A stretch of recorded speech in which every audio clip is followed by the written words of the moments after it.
Hello, and welcome to a 5-star book one video. This is like lightning in a bottle. This is an unheard of event in the life and times of Ben Coleman, aka Overly Average Ben. I am quite harsh on first books, and by that I mean like it wasn't willfully aware of it, but first books in series tend to get like a 3.5 or 4-star. There's always general weaknesses in a first book, it's building the world, it doesn't have quite the tight plot, it's more likely to be a debut author, so it's more likely to have little nitpicks, that kind of thing. So there's a very small amount, like a few books that first books in a series that I've given 5 stars to.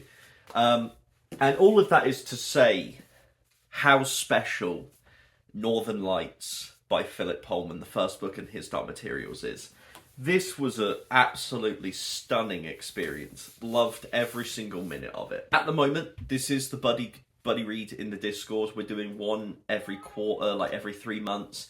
So if you watch this video and you want to join in, hello Rascal, you meowing. The link is in the description to the Discord if you want to join, talk about the series. If you have read it or you want to read it, you've got plenty of time to catch up.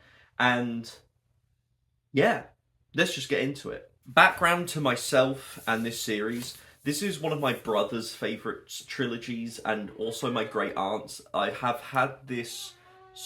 Bro, are you good? Yeah, so this is a series I'd heard a lot about. Of course, the Golden Compass film exists as well that I watched at a very young age.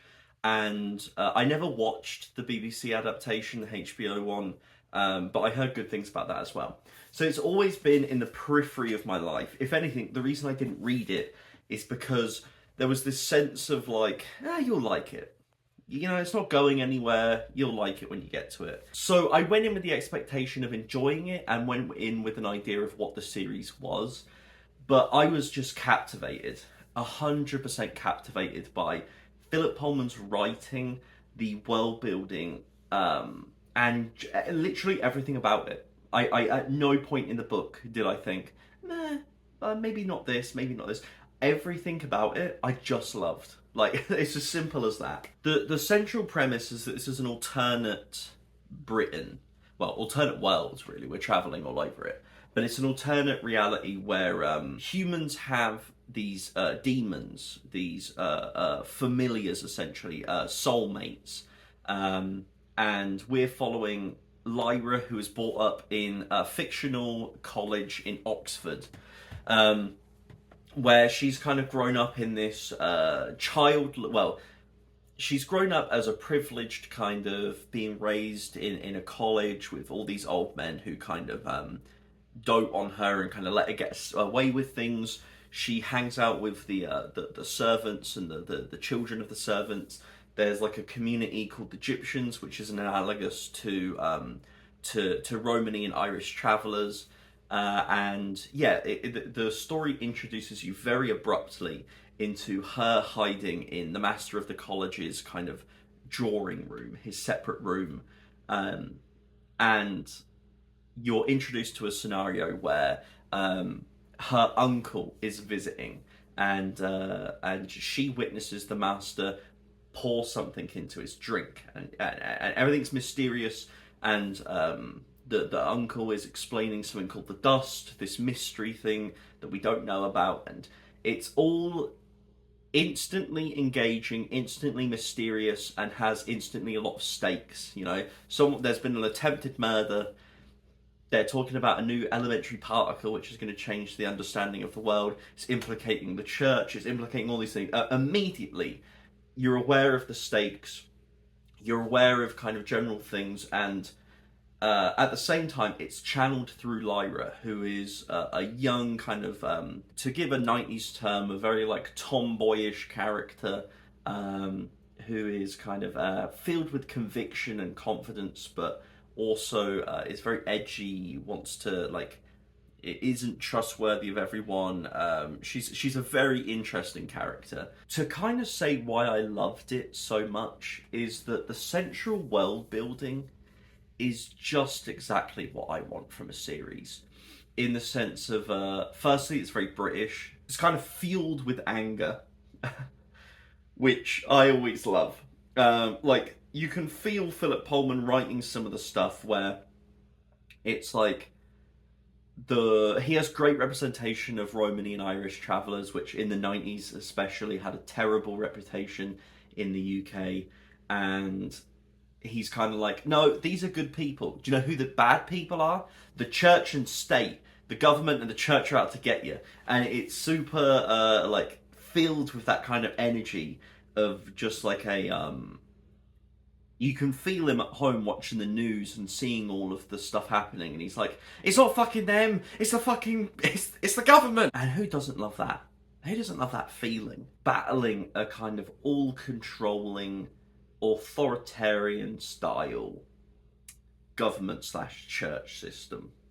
Now, of course, he very much in the books implicates the Catholic Church. He is not taking things lightly on them. So if you're susceptible to not liking that kind of messaging, avoid it. But yeah, this is very critical of the church and very critical of belief systems, which is fair to say. Crazy that I'm doing describing all this about what is deemed a YA series. You know what I mean? Like, this is one of those series that I'm like, I'm kind of glad that I didn't read this as a kid, because I think I'm already far enough gone that having this kind of messaging would have sent me into a whole different avenue of my life. It would have radicalized me no end. Philip Pullman, firstly, epic. He's a cool dude in my books, based on what I've read in this book. I feel like me and him would get along. And yeah, essentially this is more of like an adventure story. It's very much like you're going to different places and different set pieces occur within that. You're kind of building up this cast of characters as you go, building up Lyra's understanding of the world, her relationships within it, her discovering different connections with previous people that she's known in her life. And the thing that I really enjoyed is that Lyra can never be quite sure of what's happening and who to trust, but she has to commit. And she's a good character reader. You can kind of feel that she can get what's meant to be happening and who's good, who's bad. She never gets tricked, really.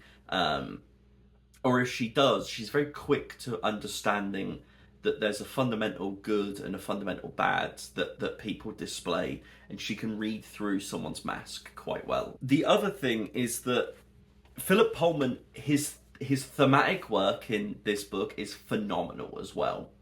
From the demons to like I said, the critique of the church, to the idea of nomadic living, to animal abuse, to all kinds of things.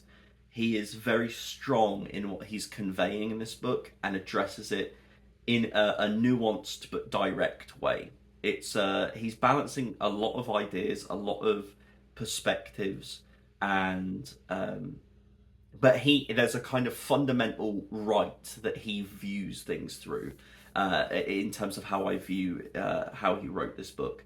And I kind of like that. I like the idea that it feels like he's kind of like, there is a greyness and a nuance to the world, but no matter what, this is kind of, there's still good and bad despite that. At a thematic level, I think he's doing great work. From a plot point, some people may not like the episodic kind of view of going to a place, action scene, going to a different place, action scene, that kind of repeats throughout this book.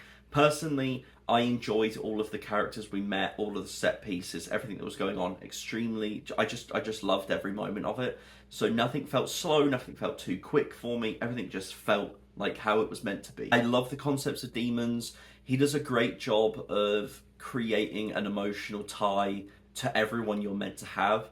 A lot of dark stuff happens in this book as well. Like, for a book that's advertised for teenagers, there's like a lot of death, a lot of torture, a lot of horrible things happening, and he does such a good job at creating the connections and the emotion that you feel for each of the characters, that they really do hit as well. So yeah, this is all to say that I think this book is perfect. I have no notes on Northern Lights. I think it's just wall to wall a brilliant piece of work. I'm really looking forward to continuing the series. To the point that I actually don't want to give any spoilers for this. I think that everyone who's read the book, they get what I'm talking about when I talk about everything I love. Such a big fan. Like I was saying in chat that I've just filmed that best fantasy series video, and the next series I start, this one, I'm like, oh, if all three of these are this quality, by God, it could fly up there. So, if you have read the series, I'd love to know your thoughts. Love to hear what you think. If you're going to pick it up, I'd love to hear about that. If you want to join the Discord, it's there. But for now, 5 stars. I'm hyped for the next book. Couple of months. I think in August we're going to read it, or read it in May, so June, July. Yeah, August we'll read it. Amber Spyglass, which is no, The Subtle Knife, which is the shortest of the trilogy. And the book leaves on a very interesting note that I'm excited to pick up on and see what happens. So, if you did enjoy, please do like, please do subscribe. Let me know what you thought, as I said. And as always, have a nice rest of your day.